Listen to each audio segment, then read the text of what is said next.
Bonsoir tout le monde. Ce soir, c'est un petit aparté.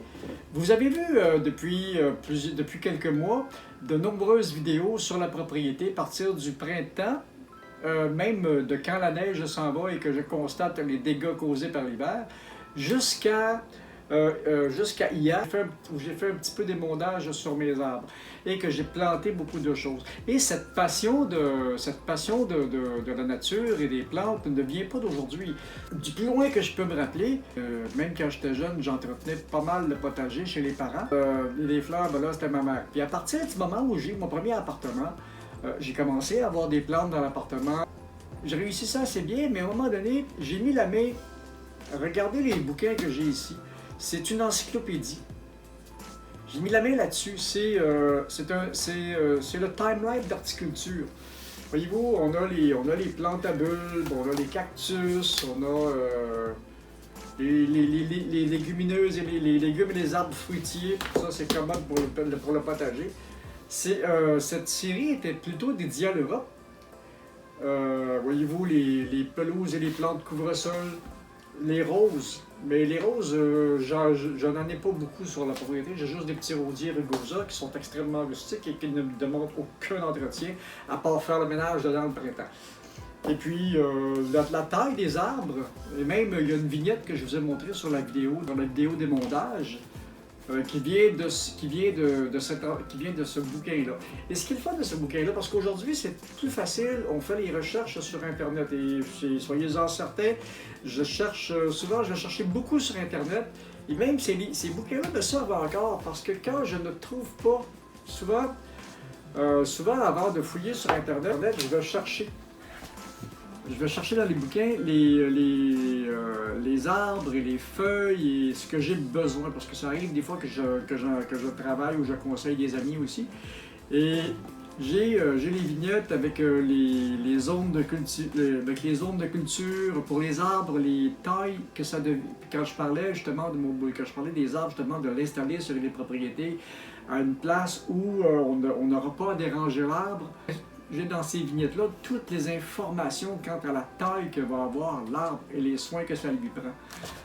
Je peux les trouver aussi sur Internet, mais à l'époque, si on calcule ça, quand j'ai eu mon premier appartement, ça fait déjà, on parle de 1982, ça ne me rajeunit pas.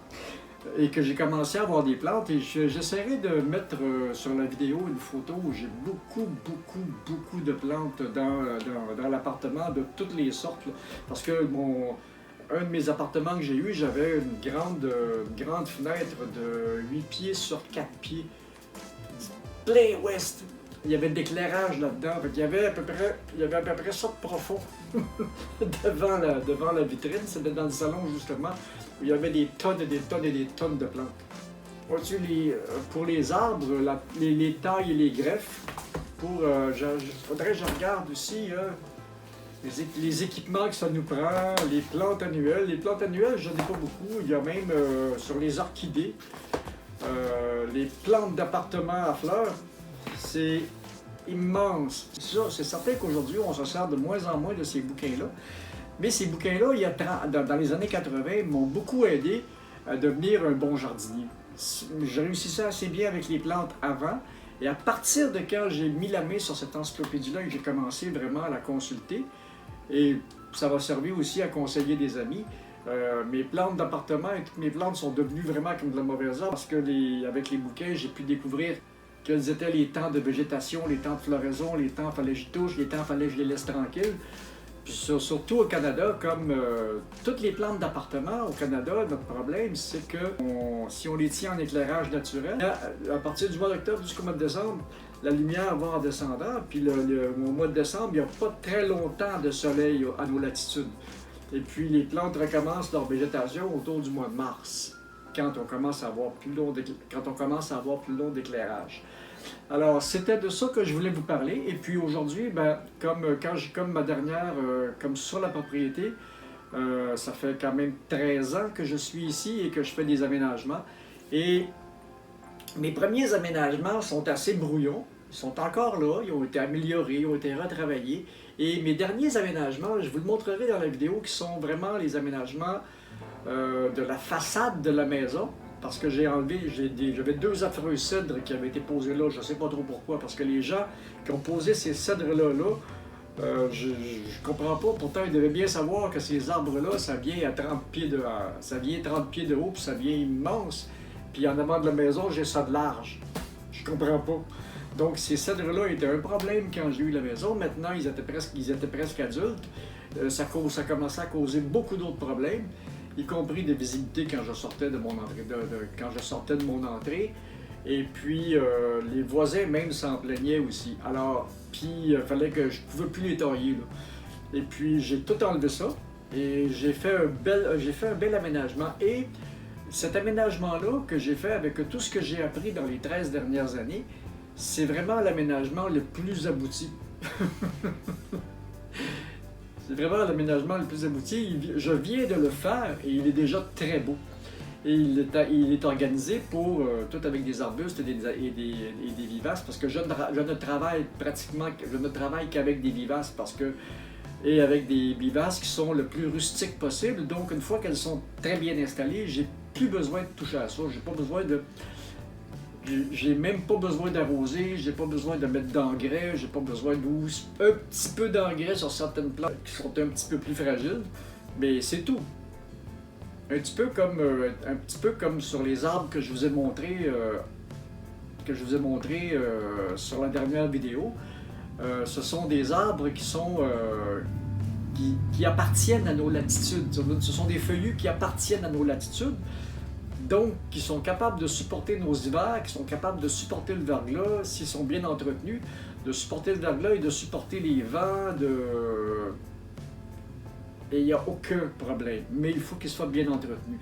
Les arbres, j'ai appris à les tailler, comme je vous expliquais, les arbres, j'ai appris à les tailler puis à les préparer, parce que la plupart des gens vont les acheter, ils ont déjà 8-9 pieds de haut. C'est pas vraiment une bonne idée, parce que ce qui va arriver, c'est qu'il est dans un pot gros de même, tu le mets en terre, puis il va en avoir pour 2 ans, 3 ans avant de commencer vraiment à faire de la végétation, avant il va faire ses racines. C'est mieux de l'avoir comme l'érable, je l'ai eu, il était haut de même. Et si on regarde un érable qui a été acheté à 10 pieds de haut, puis mon érable gros de même, au bout de 10 ans, ils sont de la même taille. Ça va. Parce qu'il est tout petit, il va moins s'occuper de sa tête au début, puis il va faire les racines qu'il a besoin à mesure qu'il va grossir. Tandis que là, vous l'achetez, il est déjà gros, puis il n'y a pas de racines. Fait qu'il va commencer par faire ses racines. Fait que pendant 2-3 ans, il ne grossira pas. Puis après ça, il va commencer à faire sa végétation. Donc c'est mieux de les acheter plus petits. Même si on prend un érable, en bas d'1 mètre, c'est idéal. Dépasser 1 mètre, ça commence à être difficile, ça commence à être traumatisant pour l'arbre, une transplantation. Alors, c'était ça pour aujourd'hui. Je vais vous mettre en finissant les images de la façade de la propriété. Et puis, maintenant, vous savez comment je suis devenu un bon horticulteur. Des beaux bouquets, de la bonne pratique. Et puis maintenant, avec Internet, c'est beaucoup plus facile, mais je veux quand même aller chercher certaines références dans ces bouquins-là, parce que ça accélère mes recherches Internet. Alors, c'était juste ça pour aujourd'hui, c'est un petit aparté. Alors, si vous voulez devenir un bon horticulteur, informez-vous aux bonnes places et comme il faut. Puis votre centre jardin pourra, si vous avez les centres jardins avec lesquels je fais affaire en général, les gens connaissent un peu leur affaire. Ils vont nous aider. Alors c'est ça, si vous avez aimé la vidéo, donnez-moi le petit pouce qui fait plaisir, abonnez-vous à la chaîne. Et puis moi, je vais aller vous préparer une autre vidéo après celle-là. J'ai toujours une vidéo en préparation. Salut, à la prochaine!